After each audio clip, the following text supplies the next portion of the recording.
Capítulo 3. Serei bondoso.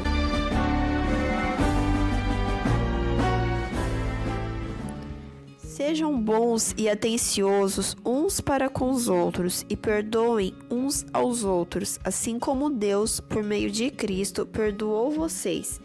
Efésios 4:32. Jesus foi o homem mais bondoso que já viveu no mundo. Todos se sentiam atraídos por ele e o amavam porque era bom, e todos admiravam o grande mestre porque seus ensinos tinham sentido e sua doutrina era verdadeira. Todos admiravam os poderes extraordinários que possuía. Ele não ressuscitava os mortos? Não expulsava os demônios? Não curava os doentes?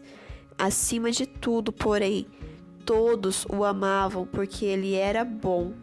A bondade é o amor atuando na vida, é o amor brotando do coração, é o amor em atividade.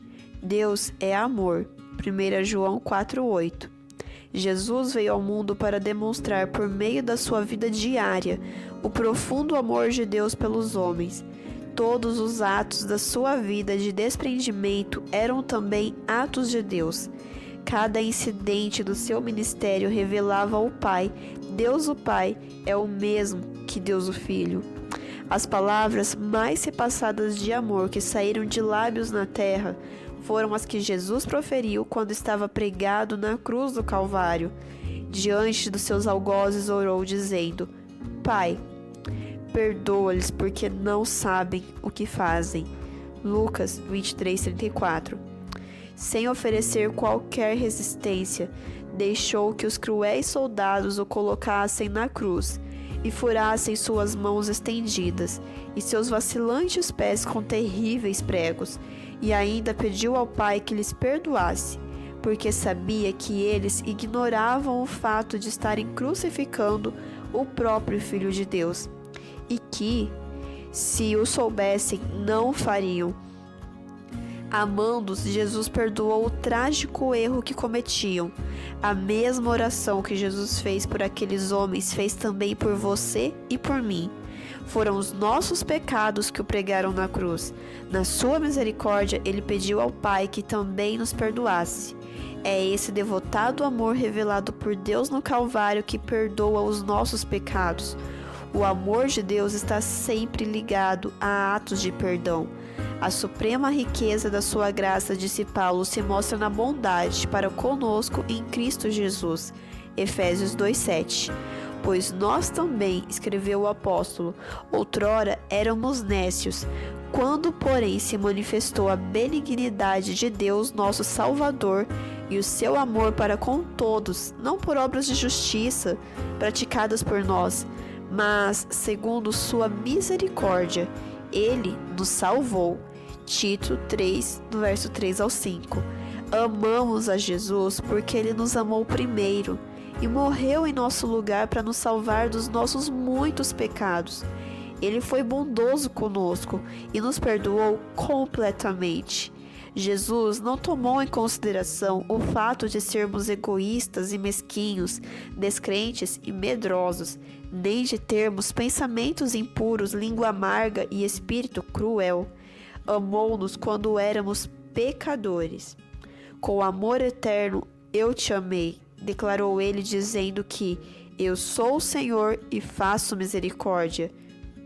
Isaías ficou tão impressionado com o amor de Deus que exclamou: celebrarei as benignidades do Senhor, segundo a multidão das suas benignidades. Isaías capítulo 63, verso 7. Foi a bondade de Jesus que atraiu Maria Madalena, a mulher impura de quem tinha expulsado 7 demônios. Misericordiosamente, o Mestre perdoou todos os pecados dela. E o resultado foi que Maria passou a amar tanto seu grande benfeitor que isto não só fortaleceu seu coração, mas também a conservou fiel a ele até a morte. Foi a benignidade de Cristo que selou a afeição de Pedro por ele. 3 vezes este pecador negou seu mestre com imprecações e linguagem baixa, mas Jesus não o repreendeu. Muito ao contrário, ganhou o coração do pobre Pedro com um olhar de compaixão e simpatia tal que o levou a se arrepender da sua hipocrisia e a se converter. Dali por diante, Pedro passou a fortalecer seus irmãos com o mesmo amor que Cristo lhe havia demonstrado. Os olhos do Senhor andam por toda a terra e estão sempre em busca do coração daqueles que clamam por sua misericórdia. Ele está sempre pronto para lhes estender o poder salvador da sua bondade. Embora seja uma das mais belas histórias registradas na Bíblia, poucas vezes se fala na atitude de Davi, quando foi colocado como rei de Israel. Saul, o monarca que o antecedera, tinha sido seu inimigo mortal e, levado pela inveja, tudo fizera para destruí-lo. Davi, porém, retribuiu com bondade. Ele e Jonatas, filho de Saul, foram melhores amigos. A Bíblia conta que um dia Ziba, servo de Saul, foi chamado à presença de Davi, e este lhe perguntou: "Não há ainda alguém da casa de Saul para que eu use eu da bondade de Deus para com ele?" Então Ziba respondeu ao rei: "Ainda há um filho de Jonatas, aleijado de ambos os pés." "E onde está?" perguntou-lhe o rei. 2 Samuel capítulo 9, versículo 3 e 4. Levado à presença de Davi, Mefibosete curvou-se diante dele e disse-lhe: "Davi." "Mefibosete," lhe disse, "eis aqui teu servo." Então lhe disse Davi: "Não temas, porque usarei de bondade contigo, por amor de Jonatas teu pai." 2 Samuel capítulo 9, versículos 6 e 7. Em seguida, mandou que lhe entregassem todas as propriedades de Saul, o pai de Jonatas, e que ele mesmo passasse a comer à mesa do rei. Tal atitude abrandou o coração de Mefibosete, que respondeu para o rei: "Quem é teu servo para te olhares para um cão morto, tal como eu?" 2 Samuel capítulo 9, verso 8. Dali por diante, Mefibosete passou a fazer parte da casa de Davi e a comer em sua mesa, recebendo a herança de Saul. Tal demonstração de bondade da parte do rei, feita em memória de Jonatas, foi para todo Israel um exemplo do que faz o amor de Deus quando atua no coração dos homens. O Senhor mostrou sua bondade a este mundo através de Jesus Cristo, que morreu por nós, para que todos quantos o aceitarem como seu Salvador recebam suas melhores bênçãos e tenham finalmente a vida eterna. Não foi, porém, a morte de Jesus que despertou o coração de Deus. Seu amor por nós, não. Foi seu amor por nós que levou Jesus Cristo a morrer em nosso lugar. Está escrito: "Deus amou o mundo de tal maneira que deu seu Filho unigênito, para que todo que nele crê não pereça, mas tenha a vida eterna." João capítulo 3, verso 16. É por isso que o Pai ama ainda mais. Agora, se Deus Pai e Deus Filho têm sido tão bons conosco, não deveríamos nós ser também bons uns para com os outros? Meu texto favorito se encontra em Efésios 4:32. Antes, sede uns para com os outros benignos, compassivos, perdoando-vos uns aos outros, como também Deus em Cristo vos perdoou. Em o livro The Kings and Kingdoms, página 14 e 15, conta-se a história de um comerciante e de um rapazinho. Ouvi dizer que o senhor tem um cachorrinho com uma perna aleijada, e eu gostaria de comprá-lo se não for muito caro. Possuo $1,35 comigo, e isto é tudo que tenho na minha poupança. O dono da loja de animais de estimação olhou surpreso para o rapazinho, porque esse animal desejado era o mais barato que tinha para vender e custava $10. "Meu rapaz", disse ele, "imagino que você queira ter um cãozinho para passear com ele, e isto não vai ser possível com este, porque ele não pode andar muito bem." Então o menino ergueu uma perna de suas calças e, mostrando o aparelho que tinha, disse com uma expressão toda peculiar: "Eu também não ando muito bem, e penso que este cãozinho vai precisar de uma pessoa que o compreenda. até que fique acostumado com o seu defeito, assim como eu.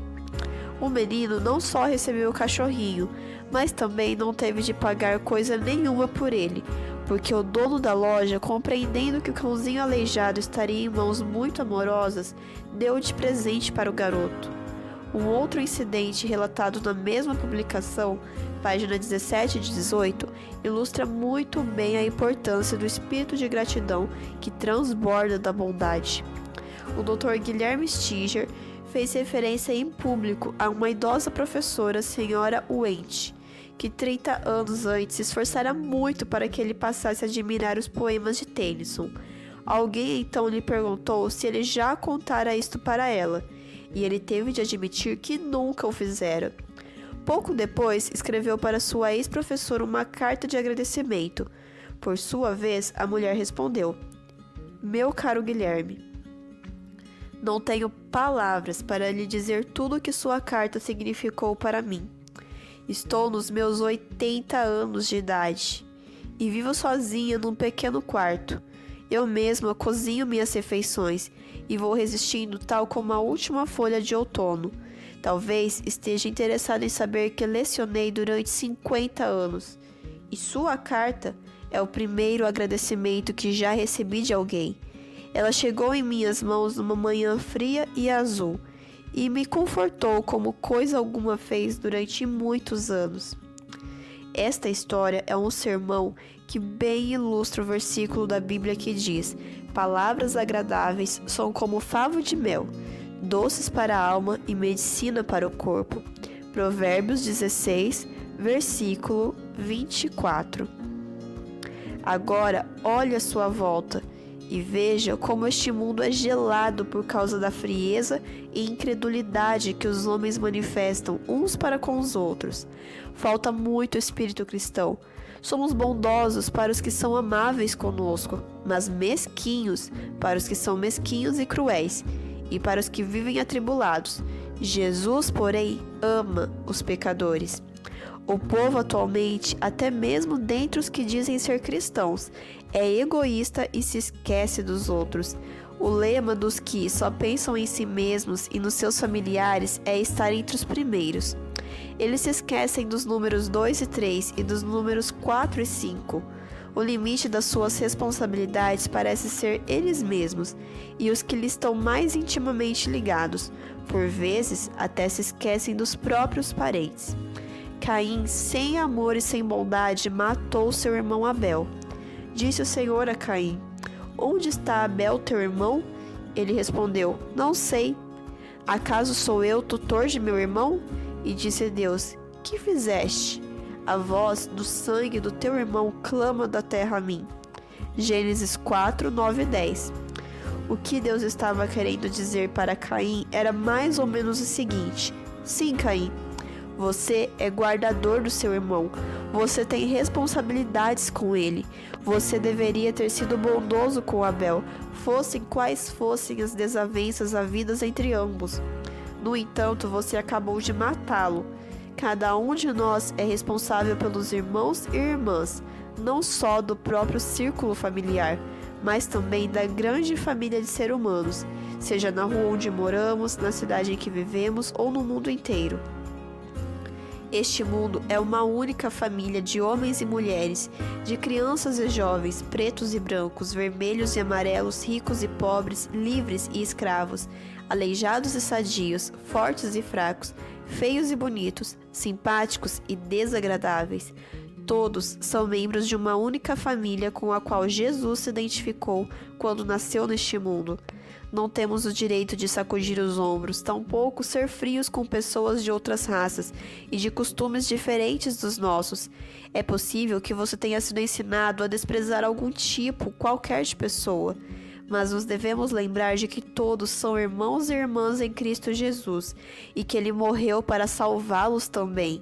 Na parábola do bom samaritano, Jesus mostrou que o estrangeiro que fora bondoso com a vítima dos ladrões era um homem de Deus, e que o sacerdote e o levita que haviam passado de largo eram do diabo e não tinham o Espírito de Deus. Professavam ser de Deus, mas não eram. Homem algum é de Deus se for frio, cruel e sem coração. Os homens de Deus são sempre bondosos, misericordiosos e compassivos. Quando você diz, pela graça de Deus serei bondoso, está afirmando que quer ser um bom samaritano, um bom vizinho de todos os homens e mulheres, de todos os rapazes e meninas com quem entrar em contato. Tome a sua Bíblia e leia este emocionante acontecimento narrado em Lucas, capítulo 10, versículo 25 ao 37. O incidente do bom samaritano não era uma história inventada, mas acontecera de fato naqueles dias e todos ainda se lembravam dele. Procure, com sua imaginação, ver o viajante atacado pelos ladrões e deixado quase morto à beira da estrada de Jericó. Passou então um sacerdote, que depois de observar o que tinha acontecido, nada fez em favor do moribundo. Não levou muito tempo para que aparecesse um levita que também viu a cena, mas continuou seu caminho. Cada um destes que se intitulavam ministros de Deus desculpava-se dizendo: isto não é comigo. Quando, porém, chegou um samaritano, pessoa que pertencia a um povo desprezado e diferente do da vítima, ele parou. Cuidou dos seus ferimentos, levantou cuidadosamente o infeliz, colocou-o sobre seu próprio jumento, levou-o para uma estalagem, pagou as despesas, deu dinheiro adiantado e ainda responsabilizou-se por tudo que viesse a faltar, prometendo pagar na sua volta. Terminando de relembrar o fato, Jesus perguntou ao advogado que o questionara: qual destes três te parece ter sido próximo do homem que caiu nas mãos dos salteadores? Respondeu-lhe o intérprete da lei, o que usou de misericórdia para com ele. Então lhe disse: vai e procede tu de igual modo. A pessoa que está mais perto de nós e com quem entramos em primeiro contato é o nosso vizinho, e não faz qualquer diferença a cor que tenha ou a igreja que pertença. O essencial é que ela precisa da nossa ajuda. Muito mais importante do que saber quem é nosso vizinho é sermos nós mesmos um bom vizinho. Um vizinho tão bom como Jesus foi. Por onde quer que andasse, Cristo beneficiava o povo, e fosse por seus atos de cura ou por suas palavras de carinho e conforto, seus seguidores passavam a fazer o mesmo pelos outros. Tem você vontade de seguir o Mestre com um coração transbordante de amor? Anos atrás, uma senhora de cabelos brancos vinha todos os dias da semana para um grande edifício, levando consigo uma cesta cheia de flores. Em silêncio, quase sempre sem ser percebida, ela passava por todos os escritórios e enchia os vasos que encontrava.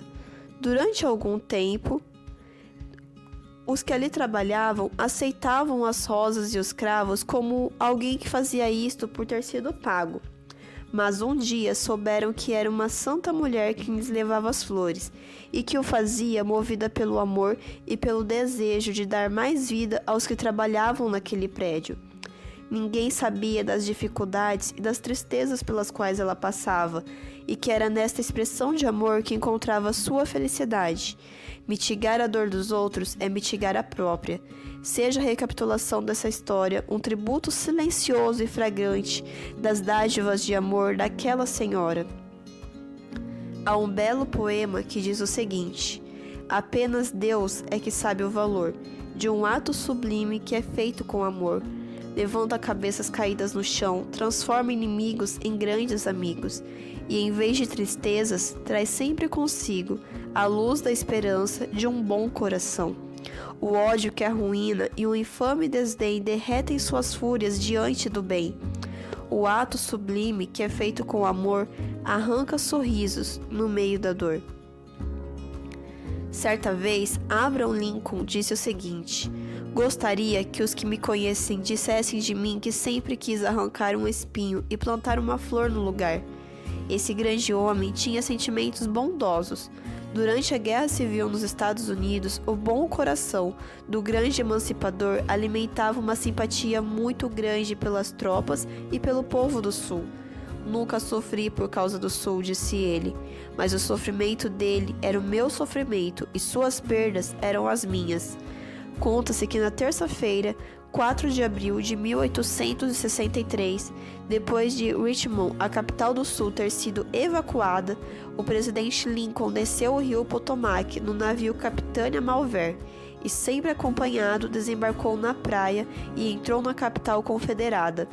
Andou uns 3 quilômetros pelas ruas cheias de destroços de guerra e chegou ao edifício sede de onde Jefferson Davis, o presidente dos Estados Confederados, comandara suas tropas até bem poucos dias antes. O alto e magro presidente sentou-se à cabeceira da mesa da sala do gabinete e olhou pela janela. Parecia estar meditando. Não havia qualquer expressão de triunfo em sua face, mas havia lágrimas em seus olhos. No que estaria ele pensando? Ninguém sabe exatamente, mas os que o conheciam e compreendiam disseram que pensava na sepultura de centenas de milhares dos mortos do Sul e do Norte, que nunca mais voltariam para suas casas. A cabeça desalinhada de Lincoln caiu sobre os braços e ele chorou como uma criança. Ele era um homem bom e levava sobre o coração o fardo das cidades destruídas do Sul e a dor que enchia tanto os lares do Sul como os do Norte. É sendo bom e tendo bom coração que se alcança a verdadeira grandeza. Ser egoísta é mal tanto para você como para os outros. Pense por um momento no papel que a bondade exerce nos relacionamentos humanos. O que quero dizer com relacionamentos humanos? Quero dizer isto. Neste mundo em que vivemos, cada dia nos esbarramos com todos os tipos de gente. Primeiro nossa mãe e nosso pai, depois nossos irmãos e nossos professores, o diretor da escola, os colegas de classe, o pastor, o médico, o dentista, os vizinhos, os amigos e finalmente todos os estranhos que andam pelas ruas. Da nossa parte, estamos mais familiarizados com umas pessoas do que com outras. E a maneira como nos relacionamos com elas se revela pelas atitudes que tomamos. Somos porventura corteses, atenciosos e bondosos com nossos semelhantes? Ou somos egoístas, desrespeitadores, imprudentes e até cruéis com eles? O segredo de ser apreciado pelos outros é a gente mesmo manifestar apreciação por eles. E o segredo de ser amado é amar. King James, a secular tradução inglesa da Bíblia, dá a seguinte redação para Provérbios 18:24. O homem que tem muitos amigos deve ele mesmo mostrar-se amigo, mas há amigo mais chegado que um irmão. Os cristãos não são os únicos que têm de lidar com pessoas e participar de encontros com os demais membros da família humana. Também os não cristãos têm de fazê-lo todos os dias, seguidamente num esforço para obter amigos e influência, a fim de conseguir a simpatia de outros para seu modo de pensar. Alguns ambiciosos políticos e homens de negócios dão presentes, usam de suborno e agem com prodigalidade. Para quê? Somente para conquistar poder, prestígio, autoridade e riquezas. O cristão, porém, tem a mais alta estima pelos outros e é cortês e bondoso com eles. Tudo porque sente que deve proceder desta maneira. Jesus está no coração dele e dali pelo amor se irradia então para todos os outros ao seu redor. O cristão atrai as pessoas porque tem coração afetuoso e porque é honesto, gentil, cortês e bom. Pode dar presentes e ser atencioso, mas o faz por razões completamente diversas e não para obter favores. Esta é a maneira que ele usa para mostrar aos outros como é Deus e atraí-los para o nosso Pai Celestial. O juvenil que é bondoso traz consigo a presença de Jesus. O Senhor observa a juventude que se esforça para ser bondosa com os outros. Certa vez, Ellen White escreveu que temos a companhia da presença divina quando os nossos pensamentos são levados cativos a Jesus Cristo. A recompensa que resulta da maneira correta de viver é a presença divina, fonte do poder que precisamos para alcançar todos os nossos ideais. A escritora inspirada nos dá o seguinte conselho: lançai mão de toda oportunidade, a fim de contribuir para a felicidade do que vos cercam, partilhando com eles vossa afeição. Palavras bondosas, olhares de simpatia, expressões de apreço seriam para muita alma lutar em solidão, como um corpo de água fresca para o sedento. Até os animais percebem quando uma pessoa é bondosa. O doce gorjeio de um canário, os meneios da cauda de um cão e o ronronar de um gato satisfeito são as respostas que eles dão para o amor demonstrado por uma criança. Essas reações são algo que nos convence dos resultados da bondade. Por quê? Porque onde elas não existem, é certo que a religião não existe também. Um verdadeiro seguidor de Cristo é bondoso até com os animais e não mata qualquer deles por diversão. Todos os que vivem no campo sabem que bezerros e potros, cães e gatos, pássaros e até animais selvagens têm uma afeição natural por todos, sejam rapazes, meninas ou pessoas adultas. Prestem atenção nas seguintes histórias. Um dos membros de um grupo de caçadores matou uma macaca e a levou para seu abrigo. Logo em seguida, viu-se cercado por uns 40 ou 50 macacos furiosos que faziam um barulho infernal, indicando que estavam prontos para atacar. Quando, porém, o homem lhes mostrou uma espingarda, todos retrocederam, exceto o chefe do bando que permaneceu guinchando furiosamente. O caçador, provavelmente por se sentir culpado da morte de um dos membros daquela família, não quis atirar, embora parecesse que só isto o livraria do perigo que corria. Num dado momento, então, da situação, talvez percebendo que suas ameaças não davam qualquer resultado, o macaco-chefe veio até a barraca, começou a gemer e, fazendo os mais impressionantes gestos, parecia suplicar que lhe entregasse o corpo da macaca morta. Finalmente o caçador percebeu isto e atendeu ao pedido. Tristemente, o macaco tomou em seus braços e o levou para os companheiros que esperavam mais adiante. Os que presenciaram esta cena resolveram nunca mais matar um macaco. Um caso igualmente patético aconteceu na Inglaterra. O vigia de uma plantação de ervilhas que estava sendo destruída pelos pombos atirou num macho que frequentava assiduamente o local. Imediatamente, sua companheira pousou no chão, junto ao corpo, e com as mais expressivas maneiras dava mostras da dor que sentia. O vigia tomou a ave morta e amarrou-a num pau, pensando que isto espantaria os outros pássaros.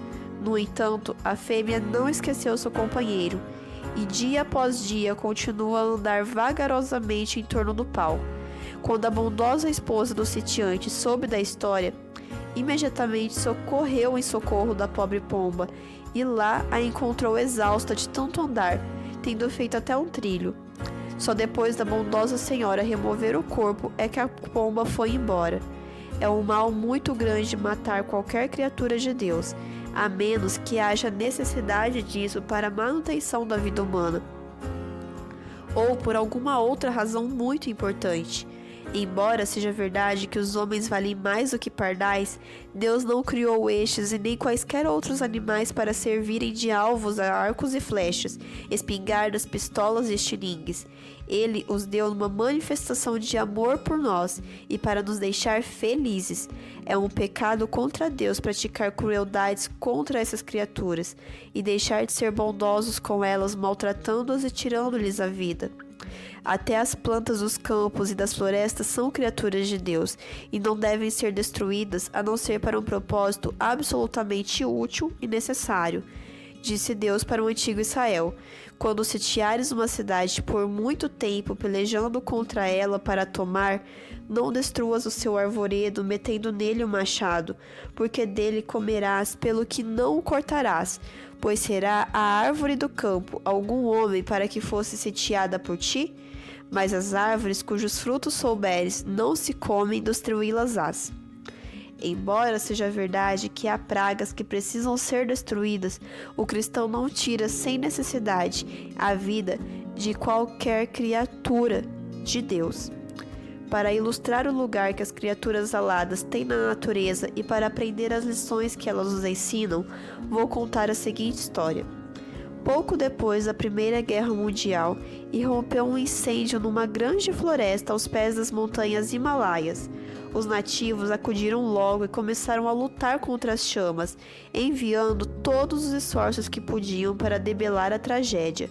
Vendo dois homens parados e olhando para algo que havia numa árvore, alguém perguntou: para o que vocês estão olhando? O ninho, responderam eles, apontando para o que estava lá em cima, no meio dos galhos e cheio de filhotinhos.